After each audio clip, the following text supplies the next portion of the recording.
Cancer healer centre a new beginning. Nellore జిల్లాలో మాజీ మంత్రి కాకాని గోవర్ధన్ రెడ్డిపై కేసు నమోదైంది. కోట్ల విలువైన క్వాజ్ మైనింగ్ లో అక్రమాలకు పాల్పడ్డారంటూ ఆయనపై ఆరోపణలు రావడంతో విచారణ తర్వాత ఈ కేసులో పేరు చేర్చారు. అయితే దీనిపై మాజీ మంత్రి స్పందించారు. తనపై తప్పుడు కేసులు పెడుతున్నారంటూ ఆరోపిస్తున్నారు మాజీ మంత్రి కాకాని గోవర్ధన్ రెడ్డి. కేసులు పెట్టినంత మాత్రాన భయపడేది లేదంటున్నారు. అన్నిటికీ సిద్ధపడే రాజకీయాల్లోకి వచ్చామని చెప్తున్నారు. ప్రభుత్వ వైఫల్యాలను ఎండగడుతున్నందుకే కేసులు పెడుతున్నట్టుగా చెప్పారు. ఎన్ని కేసులు పెట్టుకున్నా ప్రభుత్వాన్ని ప్రశ్నిస్తూనే ఉంటామన్నారు కాకాని గోవర్ధన్.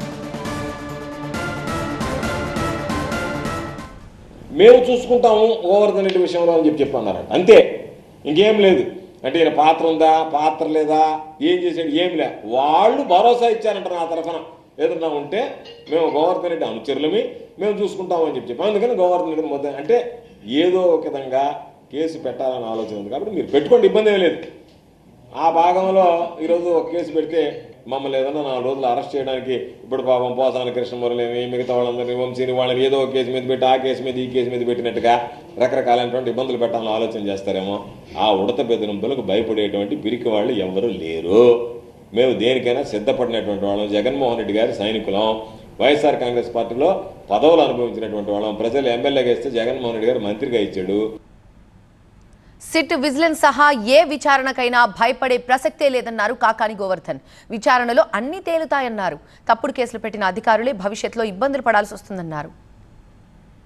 ఎక్కడా కూడా రాజీ లేనటువంటి పోరాటం చేస్తాం తప్ప ఓయమ్మా నా మీద కేసు పెడతాననగానే నేను గమ్మైపోవడమో లేదు, మిమ్మల్ని గమ్ముగా ఉండాలి అంటే మీ మీద కేసులు పెట్టాలి. పాపం చాలా మంది చెప్పారు ఈ జిల్లాలో, మీరు గమ్ముగా 4 రోజులు ఉండండి, అసలు ఏం కేసులు లేకుండా పోతే ఎందుకు ఉండాలా, దేనికని మీరు కేసులు పెడతారని భయపడి పార్టీకి సంబంధించినటువంటి ద్రోహం చేయడమో పార్టీ యొక్క సిద్ధాంతాలు ప్రజల్లోకి తీసుకుపోవడం ఎందుకు వెనకాడతాం. కాబట్టి ఎక్కడ వెనకాడం. కాబట్టి ఆ కేసు పూర్వాపరాలు ఏంది దానిలో కూడా వెళ్ళాలి. సిట్లకి, విజిలెన్స్ ఎంక్వైరీలకి, విజిలెన్స్ రిపోర్ట్లకి, పోలీస్ కేసులకి తప్పు చేసినటువంటి వాడు భయపడాలి తప్ప ఇరికిచ్చాలని ఆలోచన చేసేటప్పుడు దేనికైనా భయపడేది ఉండదు. కాబట్టి ఆ ఎంక్వైరీలన్నీ కూడా విచారణలో తేలుతాయి. కాకపోతే ఈరోజు పాపం ఇబ్బంది పడే వాళ్ళంతా ఎవరంటే అధికారులు. ఎవరైతే ఇప్పుడు ఇన్వెస్టిగేషన్ చేస్తున్నారో రేపు వాళ్ళని పిలిచిన తర్వాత వాళ్ళు వాస్తవాలు చెప్పారనుకోండి, వీళ్ళు రాయించారు మా చేతి ఈ విధంగా అని చెప్పి పాపం వాళ్ళు ఇబ్బందులు పడేటువంటి పరిస్థితులు ఉంటాయి భవిష్యత్తులో.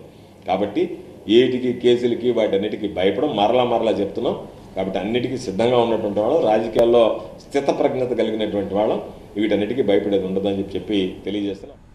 Cancer healer centre a new beginning.